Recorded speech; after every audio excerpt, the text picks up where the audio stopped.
Now the last time I was exploring the lovely Yamaha Reface CS and all what it can do. Needless to say, I absolutely loved it and couldn't keep my hands off it for hours. If you wish to watch that video, then the link is in the letter I in the top right corner and in the description below. Today I'm going to take it a step further and connect the Reface CS to my Amiga 1200 and just mess around with it further. You know, see what it can do, what sort of sound samples I can create, and all what I can do with them. Do check out PCBWay. They do high quality custom PCBs, single and double-sided, as well as both surface mounted and through-hole assembly. I'm actually thinking about getting our SIDBox 5 assembled with them once we've finished our PCB design. They have a very fast delivery service, so you will get your PCB delivered to you in no time. Okay, so what I'm going to do now is connect the keyboard, this Yamaha CS, to the Amiga. And there's two ways I want to do that, both at once, of course. So let's turn the Amiga on its back, just to show you. Okay, so this is the back of my Amiga. And yeah, I'll just go through briefly what I've got here. This is the keyboard input. This is some USB. You know, I've done a video on it in the past. This is basically SD card extender, which I've put a port at the back, so basically I can change the OS and on the Amiga at will. Of course, you know, you gotta power the Amiga down, but you know when you do that.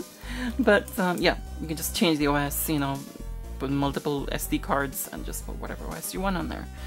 Anyway, so yeah, external keyboard makes it easier to write music. Mouse is wireless anyway. This is just keyboard extension. That's your disk drive port. I disconnected it just to show you, you know. This is the serial port, that's the parallel port. Now what I'm going to use is the TechnoSound Turbo cartridge here.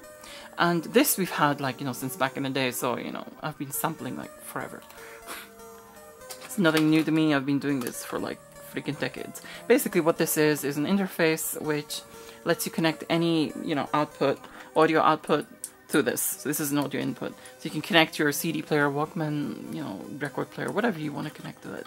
In this case, we're going to connect the Yamaha CS, so I can create my own samples and just, like, you know, create my own sounds on the Yamaha CS and sample them and keep them and use them in my songs and music and stuff. And it's like, I'm all excited. Can't wait to actually use this. And yeah, that's basically what that is. That's one way we're going to connect it using, you know, the the Yamaha CS audio output. The second way we're going to connect this is through a MIDI interface, so we can use it to actually, you know, interface with Sound Tracker. Now I have this, the Midi Master, and you know, it just has, I've had this for like ages. It's pre Amiga 1200, so it says A500, A2000 only. So yeah, that's how long we've had it. Found it in the attic. You just connect that to the serial port there. And of course with Sound Tracker, there's no MIDI out, you just connect MIDI in. In other things like Octama, you can connect, you know, there's MIDI out and in. Other things like Bars and Pipes or Music X and stuff like this, it's got MIDI in and out. But for Sound Tracker, you know, you're gonna have MIDI. Unfortunately, he stopped. You know, he was gonna do MIDI out, you implement MIDI out in the program, but unfortunately, just didn't get around to it. Just gave up on it for some stupid reason. Anyway, that's MIDI in, and I'm happy with that, to be honest.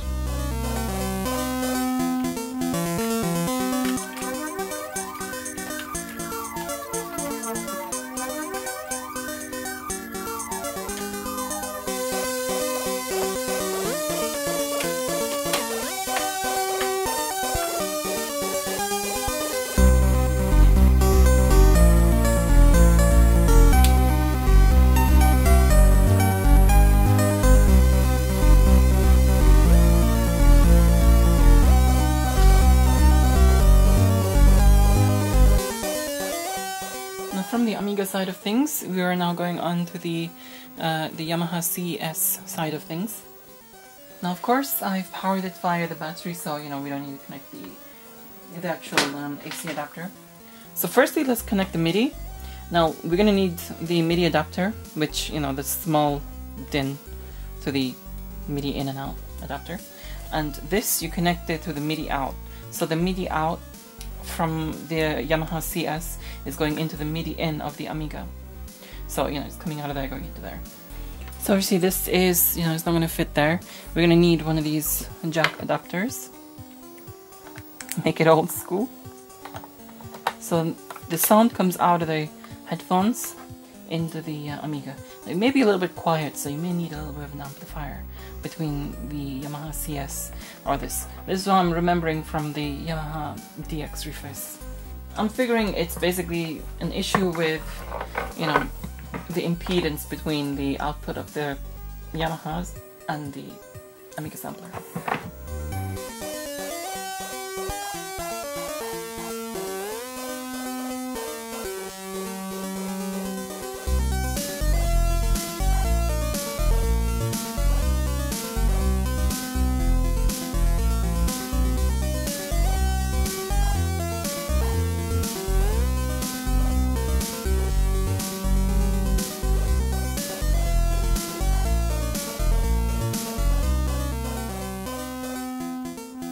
So right now I'm going to concentrate a bit more on the sampling, and yes, I need coffee right now more than tea. Now one thing I've got a suspicion about with the Reface CS is just like the DS, I'm going to assume that when you connect it to an Amiga sampler, the output is actually going to be quiet, even if you put the volume on full. And I'm guessing that's, it's powerful enough, but I'm guessing that it's going to be, oi, frick's sake, he's going outside. No, you're not allowed up there.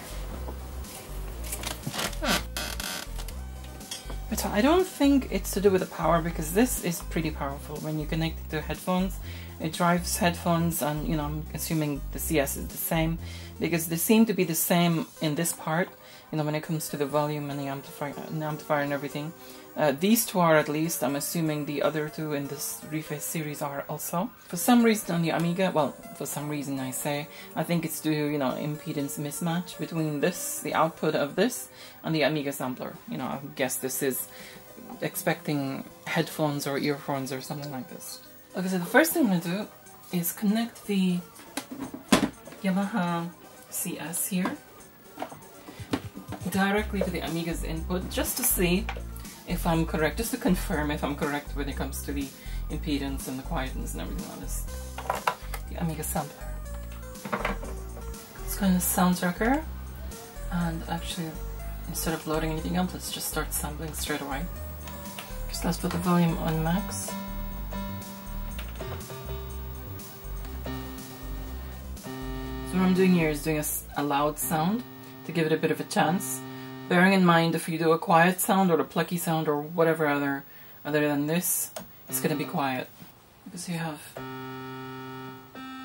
this sound, so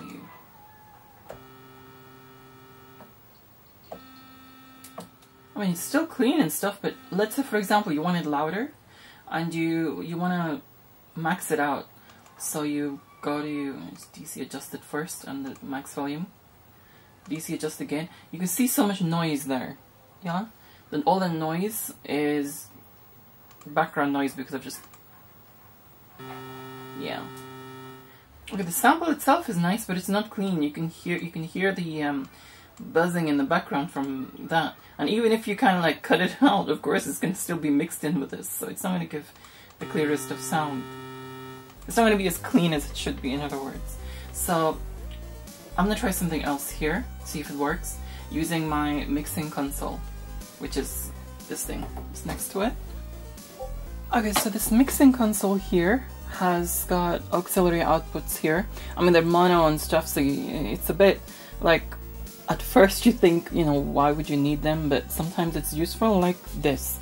This is the first time I've actually used it. Now what I can do is, with the auxiliary out, auxiliary 1, I can just connect it straight to the Amiga sampler here. So I can make it a permanent thing even. By the way, if you wish to see the review and overview and my exploration of this mixing console, I've done a video in the past. I'll link it in the description below, or the letter I or something like this. So let's plug that in here. That is the auxiliary out. Now, with the auxiliary, each one of these is assigned to something. This is the microphones, right? These two red ones. This is the Commodore 64 left-right. Again, microphone left-right. Commodore 64 left-right. Amiga 1200 left-right.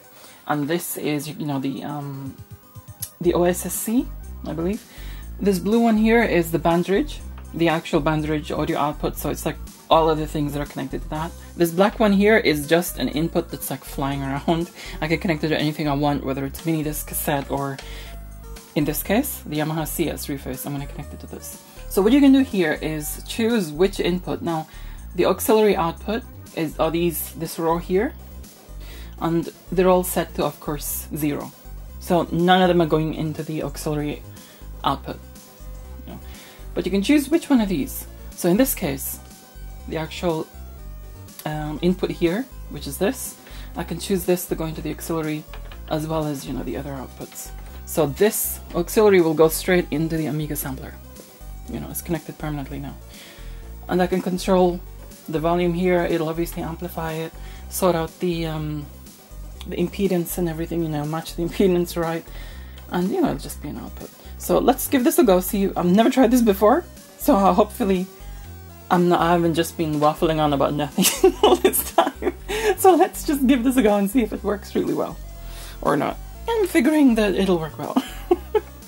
So let's get an adapter jack from here and connect it to the headphones out on that. You should be able to hear it through the speakers. But we need to see if it works well with this. Let's take it to sample number 2 and then... Okay, fantastic. So determine that the slider makes no difference with the aux out. That's from the aux out. But I think it's the gain. Yes, it is the gain. The thing is, you can lower the volume here. It gets so much. We, of course, don't want any clipping or anything like this in the sample. We want it to be loud enough. So let's take a sample. Hey, look at that, a clean sample. Look at that, no noise in the background. Unlike this one, there's a lot of noise in the sample one, which we did earlier on. There's a lot of noise there. It doesn't matter how much you DC adjust it, it's still like you can hear this noise. Let me just put the volume up on that, and you can just see the difference in the noise. Hearing the difference on the noise, I've put the volume on full. And you look at this one, range that. Hardly any noise at all. So the trick is to have a good, strong input, a strong sounding input. So it's like this information here, the actual sound, this gets amplified before. So you don't let the Amiga amplify it, you amplify it before it gets into the sampling cartridge. I mean, there's some noise, but it's nowhere near. You couldn't hear that if it was, the volumes are right. It's just I've blasted everything that it's like that. So yeah, if you're sampling from this, I do recommend an amplifier or anything like this between your Amiga and whatever source you have. So you can, control the input at least. So let's start having a little bit of fun here. Now this mod, Megaball, it's Megaball AGA title screen. It's actually supposed to be an Octamed mod, but I converted it for this. And I'm gonna, replace the sample in Octamed and stuff. Just for now, I'm gonna show you why I'm so fascinated by this mod. And it was actually this, when I first heard it, that showed me sample offset. And sample offset's like, right, you have one sample, which is like this. Yeah. Now, ignore this. This is sample 10, not sample 1. This is sample 1 here, is indicated here. Now, you can see what sample offset's doing. It's starting. The start position of the sample is being changed, creating a really nice effect. 4.9 is the offset, or the sample start position, I should say. So it makes it, if you want to put it in English. And then 15 is the position. So basically, the next position is going to be lower, of course. Let's take it at the beginning so it doesn't confuse you. Okay, so you have 4.9, which is sample position, and a 0 next to it. 4.9, sample position 4, sample position 8, sample position C, which is hexadecimal. So basically it's 0 to 9, then A, B, C, D, E, F, then it's 10. So he's just adding a few extra, that's what hexadecimal is. So then he goes on to, oops, wrong keyboard. Got so many computers here. Press the wrong keyboard. So 4, 9, 10 is the position 10. 4914, and then you 4918, then it continues. And then obviously the position goes downward after it's reached, you know, whatever position. So it's like going to 2B, then it's going to 2.6, then it's going to 2.2, then it's going to 1E, and going all the way down to kind of like the zeros, 0D, 09, 04, so forth. So that determines the sample position. And I just found it so cool when I first came across it. And I started using it in all my songs that I created after this. Now, the interesting thing is if you change this sample, I mean, I couldn't create a sample like this. Now, what I have now can create a sample like this. If you just do this. Now you can create whatever sample you want. Such interesting. And I'm just curious, if I sample that into here, what it would sound like. So let's try and, you know, create a sample with this.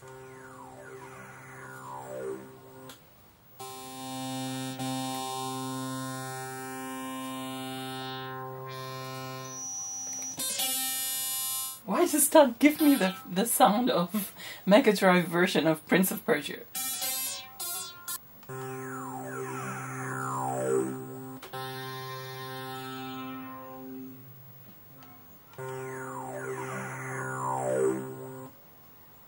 Sample that.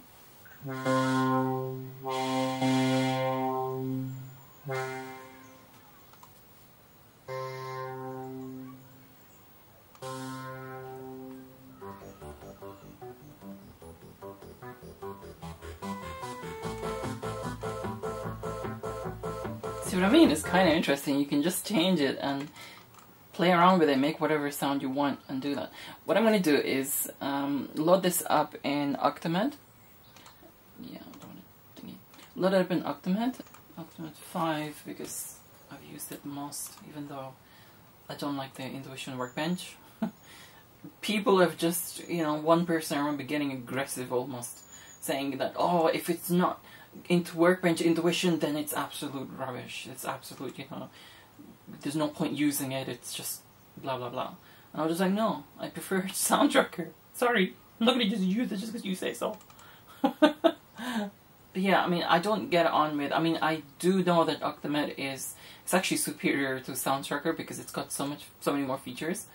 But the thing is, I just don't get on with the Octamed. You know, it's too many steps you need to take to do something. Whereas in Sound Tracker, everything is there. Everything is user-friendly. Well, more user-friendly than this anyway. You see what I mean? It's different. This is something Sound Tracker Pro cannot do. Now, what I want to do is I want to sample it using this. And I'm so used to pushing this side of the screen so the sampler comes up, but, you know, you can just go to Edit Sample here. And now the thing is, I want to do this, you know, replace the samples here, but the problem is I don't know how to sample this darn thing. So if I go to Monitor, okay, why is it sounding so caca on here? Even, it's just, okay, let's just digitize it. My god, it's like,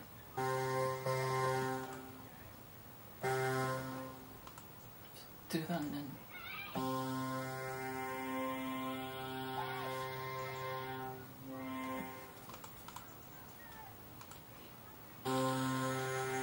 why does it sound so cack? It doesn't sound as good as it does when you sample it from Sound Tracker Pro. Why?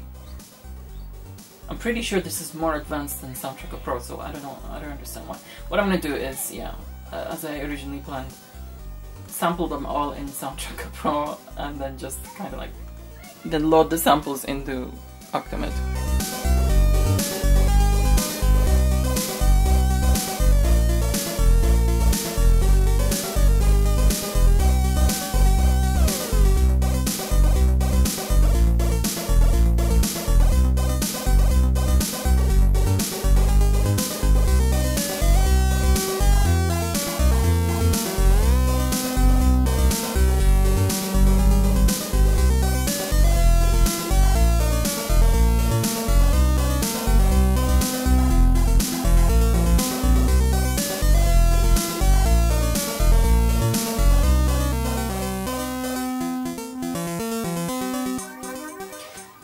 So I've been having fun and I'm kind of done with the sampling. What I'm going to show you is, okay, the samples that I've changed. I did this sample.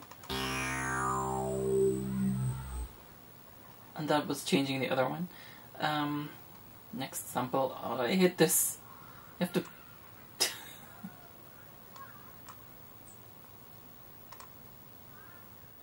Freak's sake, it's just messy. The interface, I'm sorry.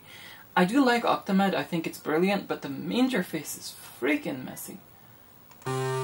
Yeah, that's one of the other ones that I did. Second instrument, it's a, I should say a lead. Phase toot. I don't know how to name these, I'm gonna have to find good names for them. Phase full. Okay, so close that, close and freaking... Okay, so give it some interest when it's, because it's supposed to be a long sample anyway. It's not that long, this is, I think this is showing you it in down sample. Okay, before I show you, before I play the song, I'm gonna show you the original first.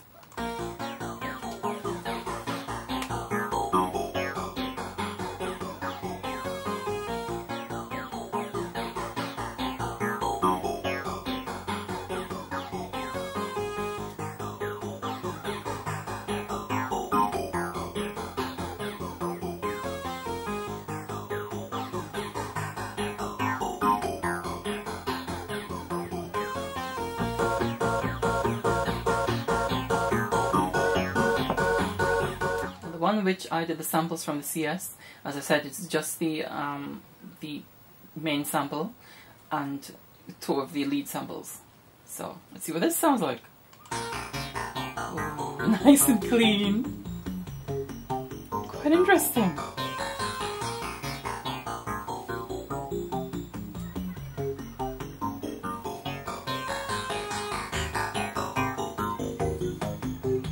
I like that.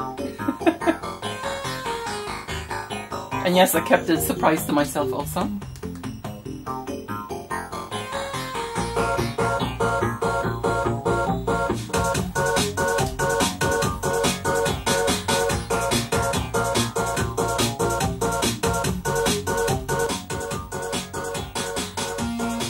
That sounds good.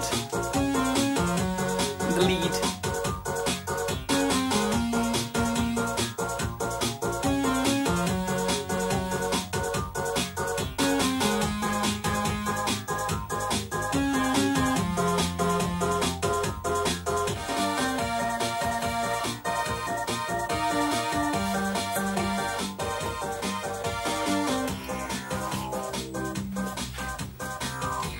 I think Neelix approves.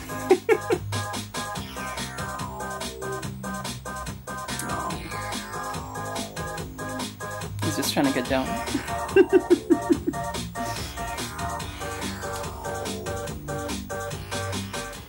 And also, I've already saved the song, so just taking the sampler out the shop. What I'm really excited about is the fact that, you know, I found a way to sample on the Amiga using the sampling cartridge, you know, really clean samples. And that is taking it through the Soundcraft mixer using the aux output. And yeah, that's just amazing. It worked out better than I actually expected. It's the first time I've tried it. Because these days I've had a couple of people say to me, you know, why do you use the Amiga sound sampling cartridges only 8-bit? You know, you should sample using the PC or computer or whatever, and then convert it to 8-bit on an Amiga and then load it into the... I mean, the amount of faff that I would need, which is, you know, it's annoying. That's the only thing. Now, with this, what excites me is the fact that, you know, I can just sample from whatever. It's still on. Sample from whatever and then just, you know, it's nice and clean now. I can do clean samples from there and it gets converted to 8-bit anyway, so nah. But, I mean, as long as you have a good sampling cartridge, it's fine. And the only other thing that I would deem, you know, more worthwhile, I mean, these are not always easy to get hold of. I think somebody's making new ones, but, you know, they're still not easy to get hold of, and when you do find them on eBay, they are, like, stupid priced.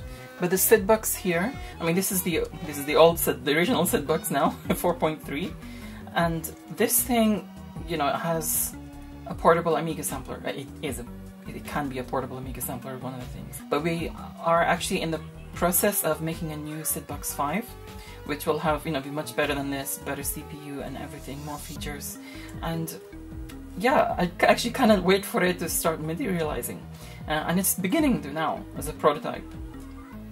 And this will have an Amiga sampler, which, you know, you can just like set it to the Amiga IFF 8-bit, the right sample rate, everything. So, you know, take this any way you want, you know, sample whatever you want, and then just have like a list of files in a folder. Just transfer it to your Amiga, all the samples that are on the card itself, and then, you know, have all your samples perfectly on the Amiga.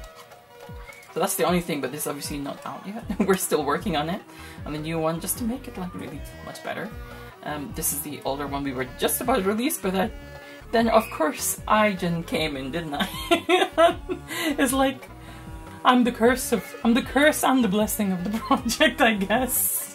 When I'm just like, let's just use another CPU, and then everything has to start right from the beginning again. That's my fault. I'm sorry. I assume full responsibility for this.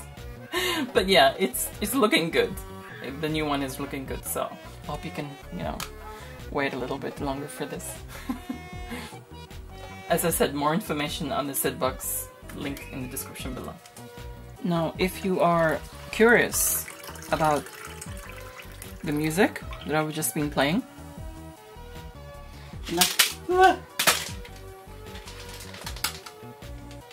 that's Megaball AGA. Let's put that in. Turn the Amiga on. There you go.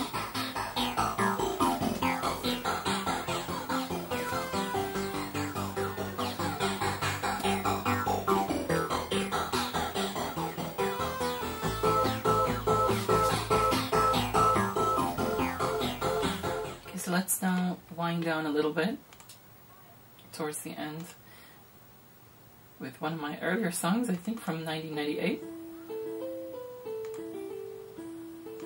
Yeah, 1998, there you go. Copyrighted each one. And just to mention that, yes, videos have been delayed. And that's, you know, due to a lot of things happening, not just because, I mean, you know, there's a lot that's going on with my health as well, which is I'm battling both physical and mental. Sometimes the ones who suffer the most are the ones who don't scream the loudest. The ones who are trying to hide it. The ones who are trying to kind of like carry on and continue, you know, the high functioning stuff. I'm trying to kind of present myself as happy, chirpy all the time.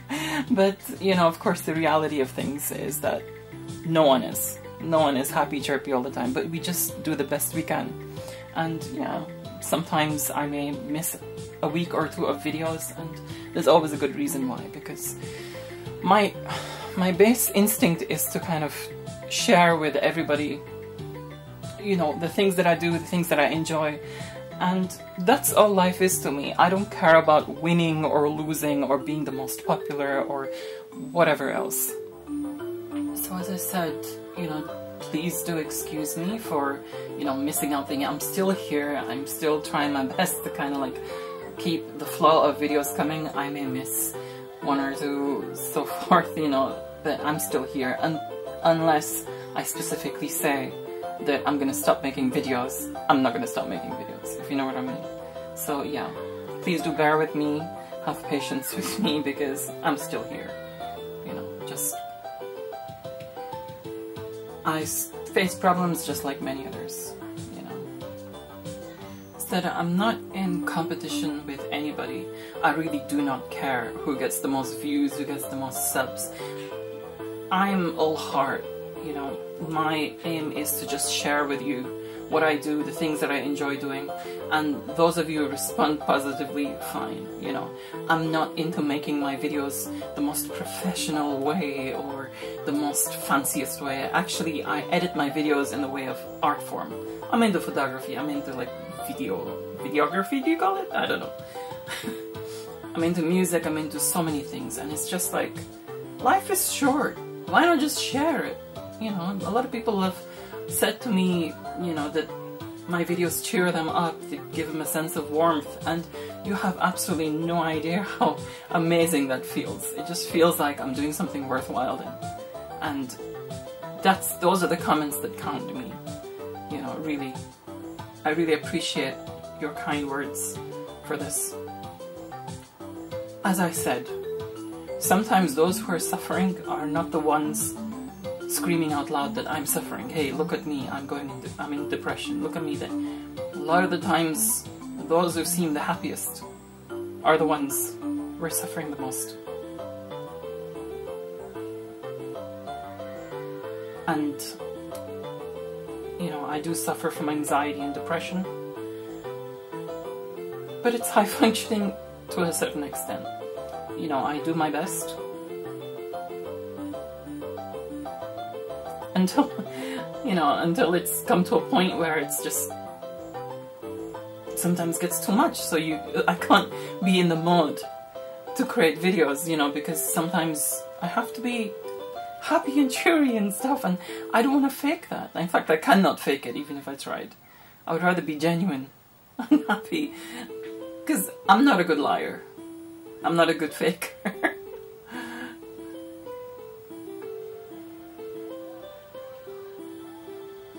Anyway, that's all I have for today. Next time what I'm going to try and do is using the Yamaha CS, see what music I can create. See if I can create a later song, as in a new song I should say.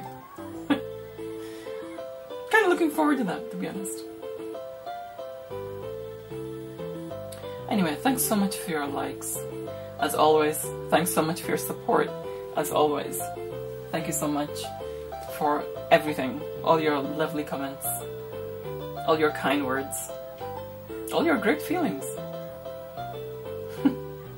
I would like to say a big thank you to all my patrons for all their support, especially to my top tier patrons: Electronscape, Axel Dominator, Rich Garboot, Camel Tech, Stephen Leary, and Chris Sabalinsky. Your support makes a huge difference and means a lot.